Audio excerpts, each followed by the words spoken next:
अस्सलाम वालेकुम स्टूडेंट्स, कैसे आप सब खैरियत से हैं? उम्मीद है सब खैरियत से ही होंगे।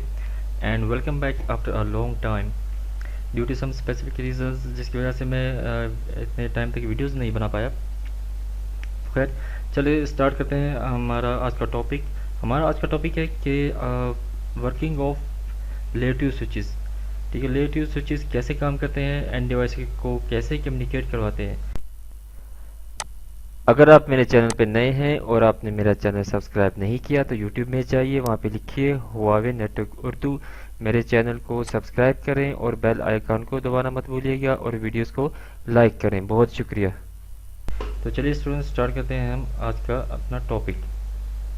अपना स्लाइड ओपन कर लेता हूँ। ठीक है सर, यहाँ पे हमने एक एग्जांपल में हमने एक स्विच ले लिया है जिसको हमने नाम दिया है स्विच ए का, और इसके साथ हमने 3 पीसीस कनेक्ट कर दिए हैं, एंड सिस्टम या पीसीस हमने कनेक्ट कर दिए। ठीक है, अब ये स्विच इन 3 पीसीस को कैसे कम्युनिकेट करवाएगा हम समझते हैं।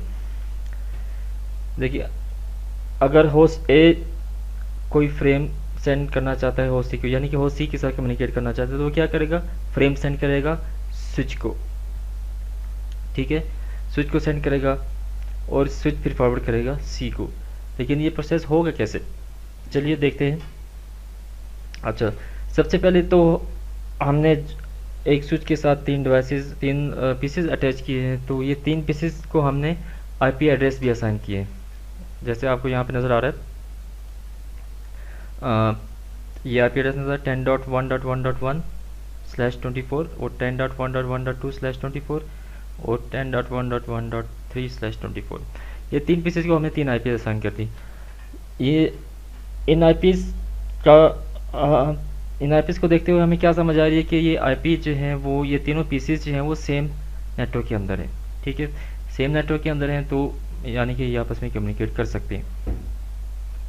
अब आईपी एड्रेसिंग को, अगर आपकी आईपी एड्रेसिंग का कॉन्सेप्ट आपको क्लियर नहीं है, तो उसके लिए आपको जो है आईपी एड्रेसिंग की वीडियो देखनी होगी। आईपी एड्रेसिंग को समझना होगा, सबनेटिंग को समझना होगा, फिर जाके आपको समझ आ जाएगी कि ये जो हैं वो 3 पीसेस सेम नेटवर्क के अंदर हैं या सेम सबनेट के अंदर है। सेम नेटवर्क में होने का मतलब ये है कि ये आपस में कम्युनिकेट कर सकते हैं। अब कम्युनिकेशन होगी कैसे, होस्ट ए ने कोई फ्रेम सेंड करना है होस्ट सी को, तो होस्ट ए क्या करेगा, होस्ट ए एक फ्रेम जनरेट करेगा और वो फ्रेम फॉरवर्ड करेगा किसको, स्विच को। अब उस फ्रेम में क्या क्या चीज़ें होंगी, चलिए देखते हैं। ठीक है, यहाँ पे देखिए, इसने एक फ्रेम सेंड किया स्विच को, उसमें DM लिखा हुआ है, SM लिखा हुआ है और ARP लिखा हुआ है। DM से क्या मतलब है, डेस्टिनेशन मैक एड्रेस। ठीक है, और SM का क्या मतलब है, सोर्स मैक एड्रेस, और ARP का क्या मतलब है, एड्रेस रेजोल्यूशन प्रोटोकॉल।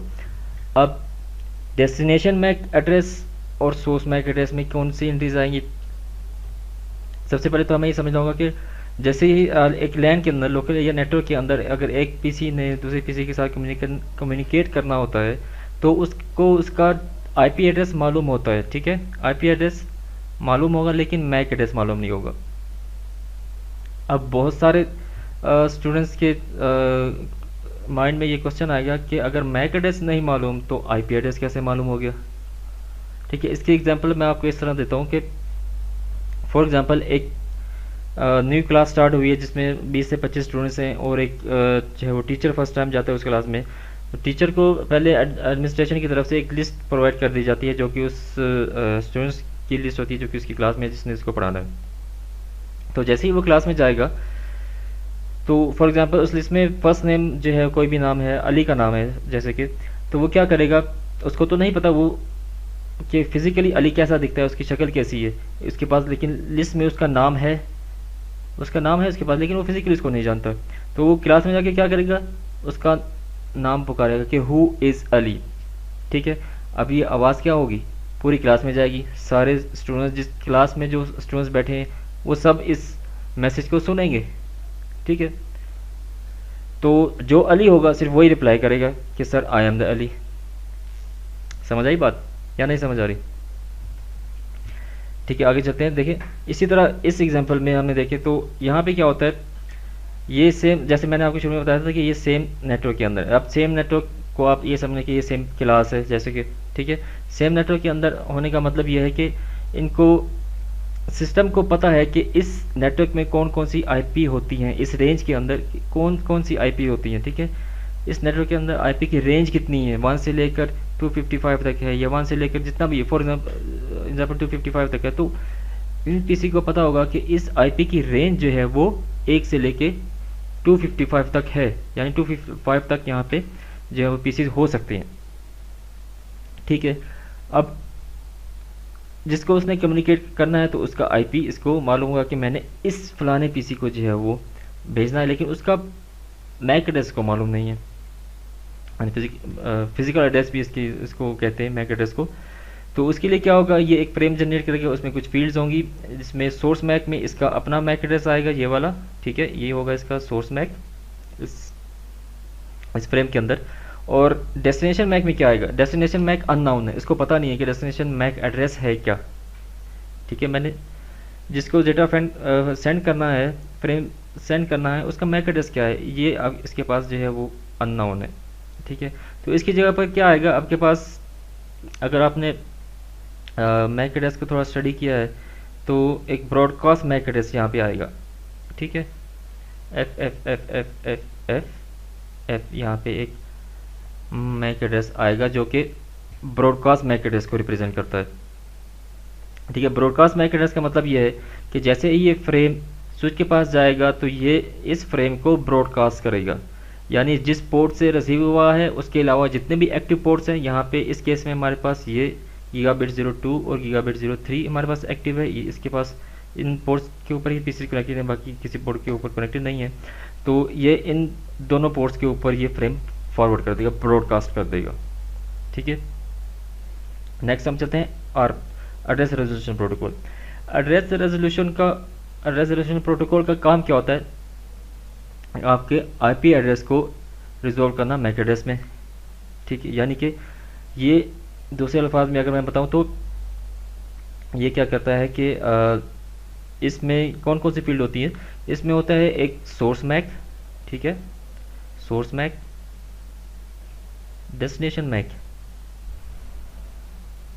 ठीक है, और source IP and destination IP. ठीक है, ये 4 मेन फील्ड्स होती हैं इसके अंदर। सोर्स मैक के अंदर इस पीसी का मैक आ जाएगा, डेस्टिनेशन मैक अननाउन है तो वो क्या होगा, एफ एफ एफ। ठीक है, यहाँ पे 2 दफ़ा जो है वो एक तो फ्रेम के अंदर डेस्टिनेशन मैक है, और आर्क के अंदर भी एक फील्ड है डेस्टिनेशन मैक एड्रेस और सोर्स मैक एड्रेस की। ठीक है, इसके अंदर भी एफ एफ एफ ही आएगा क्योंकि ये ब्रॉडकास्ट इसने करना है। ठीक है, और सोर्स आईपी में इस पीसी का आईपी आ जाएगा यहाँ पे। ठीक है, ये क्या होगा आपका सोर्स आईपी, और डेस्टिनेशन आईपी में आपके पास क्या आएगा, इस पीसी का आईपी आ जाएगा। ठीक है, ये होगा आपका डेस्टिनेशन आईपी। फिर जो डेस्टिनेशन मैक है वहाँ पे क्या होगा, एफ एफ यानी कि ब्रॉडकास्ट होगा। ठीक है, समझ आई यहाँ तक? मेरे ख्याल से नहीं समझ आ रही, नहीं समझ आ रही तो कमेंट करें, बताएं मुझे, मैं आपको एक और वीडियो जो है अपलोड करके दूंगा। यहाँ तक कहानी समझ आ गई, डेस्टिनेशन मैक, सोर्स मैक और एड्रेस रेजोल्यूशन प्रोटोकॉल। ठीक है, जैसे ही ये फ्रेम स्विच के पास जाएगा, इस पोर्ट पे रिसीव होगा गीगाबिट 01 पे।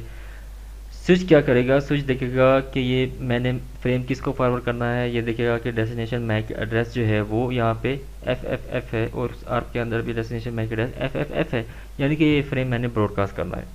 तो जितने भी पोर्ट्स एक्टिव हैं उस पोर्ट के अलावा जिस पोर्ट से फ्रेम रिसीव हुआ है, बाकी तमाम पोर्ट्स पे ये फ्रेम ब्रॉडकास्ट कर देगा।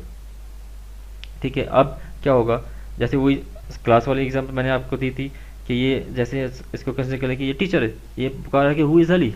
ठीक है, ये वो मैसेज क्या होगा, सारे स्टूडेंट सुनेंगे ना, तो ये फ्रेम इसके पास भी जाएगा और इसके पास भी जाएगा। ठीक है, देखिए यहाँ पे ये ब्रॉडकास्ट मैक एड्रेस है हमारे पास एफ एफ एफ एफ, और ये आपके पास सोर्स मैक एड्रेस है पीसी ए का, होस्ट ए का। ठीक है, अब नेक्स्ट जैसे ही ये फ्रेम रिसीव होगा स्विच के पास, तो स्विच क्या करता है, अपना एक मैक एड्रेस टेबल क्रिएट करता है। क्यों क्रिएट करता है? क्योंकि उसने कम्युनिकेशन करवानी होती है मुख्तलिफ पीसीज की। ठीक है स्टूडेंट, स्विच का काम क्या होता है? स्विच अपना एक मैक एड्रेस टेबल क्रिएट करता है। मैक एड्रेस टेबल में कौन कौन सी एंट्रीज होती है? मैक एड्रेस टेबल में हमारे पास स्विच के पास सॉरी एंट्री होती है मैक एड्रेस टेबल और उसका इंटरफेस, यानी किस इंटरफेस पे कौन सा मैक एड्रेस कनेक्टेड है या कौन सी डिवाइस कनेक्टेड है, उसका मैक एड्रेस यहाँ पे अपने मैक एड्रेस टेबल में सेव करता है। तो जैसे ही जो है वो स्विच के पास फ्रेम रिसीव होगा ये वाला, तो स्विच क्या करेगा? सबसे पहले इसमें देखेगा कि सोर्स मैक एड्रेस क्या है। याद रखिएगा कि स्विच जो है वो मैक एड्रेस टेबल कैसे क्रिएट करता है? वो सोर्स मैक एड्रेस से क्रिएट करता है, यानी जिस पोर्ट पे जो फ्रेम रिसीव होता है उस फ्रेम के अंदर जो सोर्स मैक एड्रेस होता है वो उसका रिकॉर्ड करता है अपने मैक एड्रेस टेबल के अंदर। ठीक है, तो स्विच सबसे पहले क्या करेगा? इसका सोर्स मैक एड्रेस देखेगा। सोर्स मैक एड्रेस में क्या है? जो भी होस्ट ए का मैक एड्रेस है वो अपने मैक एड्रेस टेबल में एंट्री कर लेगा कि ये मैक एड्रेस इस इंटरफेस से कनेक्टेड है। तो इस केस में क्या होगा हमारे पास? ये वाला मैक एड्रेस डबल ए वाला किस इंटरफेस पे कनेक्ट है? गीगाबिट 01 के साथ। ठीक है, तो डेस्टिनेशन मैक में हमारे पास जो है वो ब्रॉडकास्ट मैक एड्रेस था और सोर्स मैक एड्रेस में हमारे पास ये होस्ट ए का मैक एड्रेस आ रहा है। तो ये अपने पास एंट्री सेव करेगा। जैसे ये फ्रेम इसके पास रिसीव होगा, ये अपना इसका MAC address source MAC address और उसका इंटरफेस अपने मैक एड्रेस टेबल में सेव कर लेगा। यहाँ तक समझ आ गई स्टूडेंट्स? आगे चलते। अब ये फ्रेम रिसीव हुआ स्विच के पास। अब इसने देखा कि डेस्टिनेशन मैक एड्रेस तो ब्रॉडकास्ट है, ब्रॉडकास्ट एड्रेस है, तो इसने तमाम पोर्ट्स को ये फ्रेम जो है वो ब्रॉडकास्ट करना है उस पोर्ट के अलावा जिस पोर्ट से ये फ्रेम रिसीव हुआ है। ठीक है, तो ये बाकी तमाम पोर्ट्स को फ्रेम जो है फॉरवर्ड करेगा। अब क्या होगा? अब ये दोनों होस्ट जो है वो ये फ्रेम को रिसीव तो करेंगे। ठीक है, इस होस्ट बी के पास ये जैसे ही फ्रेम आएगा ये क्या करेगा? कंपेयर करेगा आर्क के अंदर जो आईपी एड्रेस है। ठीक है, और अपने आर्क के अंदर जो डेस्टिनेशन आईपी एड्रेस है। ठीक है, डेस्टिनेशन आईपी एड्रेस को अपने आईपी एड्रेस के साथ कंपेयर करेगा और अगर ये मैच कर गया तो इसे रिसीव करेगा, मैच नहीं किया तो उसको डिस्कार्ड कर देगा। इस केस में हमारे पास मैच नहीं करेगा क्योंकि इसने फ्रेम सेट करना है होस्ट सी को, तो ये होस्ट बी जो है वो इस फ्रेम को रिजेक्ट कर देगा। सेम यही काम होस्ट सी करेगा। जो डेस्टिनेशन आईपी एड्रेस है उसमें उसका डेस्टिनेशन आईपी एड्रेस अपने आईपी एड्रेस के साथ कंपेयर करेगा तो मैच कर जाएगा इस केस में हमारे पास, तो ये इस फ्रेम को होस्ट सी रिसीव कर लेगा। ठीक है, अब आर्क का क्या काम होता है? जैसे ही इसने फ्रेम रिसीव किया, इस डेस्टिनेशन तक पहुंच गया, तो इसने एक एक्नॉलेजमेंट सेंड करनी होती है। ठीक है, एक्नॉलेजमेंट सेंड करता है उसको जिसने ये फ्रेम भेजा है कि मुझे तुम्हारा फ्रेम मिल गया। ठीक है, तो ये क्या करेगा? एक आर्प रिप्लाई जनरेट करेगा। आर्प रिप्लाई के अंदर क्या होगा? अब ये यही काम होस्ट सी ने करना है। ठीक है, होस्ट सी ने फ्रेम सेंड करना है होस्ट ए को। ठीक है, अब क्या होगा इस केस में? अब इसके पास सोर्स आईपी एड्रेस भी है, डेस्टिनेशन आईपी एड्रेस भी है, सोर्स मैक एड्रेस इसका अपना है और डेस्टिनेशन मैक एड्रेस भी इसके पास आ गया। कहाँ से आया? जो फ्रेम इसने रिसीव किया। ठीक है, इसकी एग्जांपल मैं आपको इस तरह देता हूँ। जैसे पुराने ज़माने में क्या होता था? लेटर्स भेजे जाते थे। आजकल तो मैसेजेस भेजे जाते हैं। ठीक है, टेक्स्ट मैसेजेस या व्हाट्सएप मैसेजेस भेजे जाते हैं। तो पुराने ज़माने में क्या होता है? लेटर्स भेजे जाते थे, तो उसमें दो फील्ड होती थी, एक टू और एक फ्रॉम की। ठीक है, फ्रॉम में आप अपना एड्रेस लिखते थे कि लेटर किसकी तरफ से जा रहा है। ठीक है, और टू में आप डेस्टिनेशन का एड्रेस लिखते थे, ये आपने लेटर भेजना किसको है। इसी तरह हमारे पास जो फ्रेम था इसमें सोर्स मैक और डेस्टिनेशन मैक एड्रेस था और सोर्स आईपी और डेस्टिनेशन आईपी आर्क प्रोटोकॉल के अंदर था। तो जैसे ही ये फ्रेम इसके अब रिसीव हुआ, ठीक है, तो इसमें इसके पास जो है वो इस होस्ट ए का मैक एड्रेस भी आ गया और आईपी एड्रेस तो इसके पास था ही, अपना भी आईपी एड्रेस उसको पता है और अपना मैक एड्रेस भी इसको पता है। तो अब ये क्या करेगा? इसको सारी चीज़ें मालूम है, सोर्स आईपी मालूम है, सोर्स डेस्टिनेशन आईपी भी मालूम है, सोर्स मैक मालूम है और डेस्टिनेशन मैक मालूम है। अब जैसे ही ये फ्रेम जो है वो जनरेट करेगा उसमें क्या होगा? डेस्टिनेशन मैक में क्या होगा? होस्ट ए का मैक एड्रेस। ठीक है, और सोर्स मैक में होस्ट सी का मैक एड्रेस आएगा। ठीक है, अब ये फ्रेम सेंड कर रहा है ना, तो इसकी सोर्स में अब सोर्स फील्ड में इसका मैक एड्रेस आएगा और डेस्टिनेशन फील्ड में होस्ट ए का मैक एड्रेस आ जाएगा। ठीक है। अब जैसे ये फ्रेम रिसीव होगा स्विच के पास, ठीक है, स्विच फिर चेक करेगा कि इस फ्रेम के अंदर सोर्स मैक एड्रेस क्या है, ठीक है, और ये किस पोर्ट से रिसीव हुआ है, तो वो उसकी एंट्री अपने मैक एड्रेस टेबल में सेव कर लेगा। अब इस केस में हमारे पास सोर्स मैक एड्रेस क्या आ रहा है, होस्ट सी का मैक एड्रेस, और किस पोर्ट से रिसीव हुआ है, ठीक है, गीगाबिट 3 से ये रिसीव हुआ है, तो अपने ये मैक एड्रेस टेबल में इसकी एंट्री कर लेगा, ठीक है। जैसे ही और एंट्री करने के बाद ये फ्रेम जो है वो फॉरवर्ड कर देगा। डेस्टिनेशन मैक एड्रेस कौन सा है, होस्ट ए का है। अब इसको कैसे पता कि होस्ट ए अब किस पोर्ट के साथ कनेक्टेड है, ठीक है। यहाँ पे अगर हम देखें, जब होस्ट ए ने सेंड किया था तो इसको पता नहीं था कि होस्ट सी जो है किस पोर्ट पे कनेक्ट है। अब इस केस में जब ये रिप्लाई कर रहा है इसको पता चल गया, ठीक है। तो यहाँ पे अब इसको मालूम है, कैसे मालूम है, मैक एड्रेस टेबल से। जैसे ही इसने होस्ट ए ने सेंड किया था तो इसने अपने पास एंट्री सेव कर ली थी कि अच्छा ये होस्ट ए जो है वो गीगाबिट 1 के साथ कनेक्टेड है, ठीक है। तो अब क्या होगा, अब जैसे ये डेस्टिनेशन मैक एड्रेस देखेगा स्विच, ये डेस्टिनेशन मैक एड्रेस ये तो मेरे मैक एड्रेस टेबल में मौजूद है, ठीक है, और ये किस पोर्ट के साथ कनेक्टेड है, गीगाबिट 1 के साथ, ठीक है। तो ये क्या करेगा, डायरेक्टली उसको होस्ट ए को सेंड कर देगा। अब इस केस में जो है आपके पास ये स्विच ब्रॉडकास्ट नहीं करेगा क्योंकि इसको अब डेस्टिनेशन मैक एड्रेस मालूम है, ठीक है स्टूडेंट्स। तो ये था आपका बेसिक जो है वो लेयर 2 स्विच की वर्किंग के, लेयर 2 स्विच किस तरह काम करता है।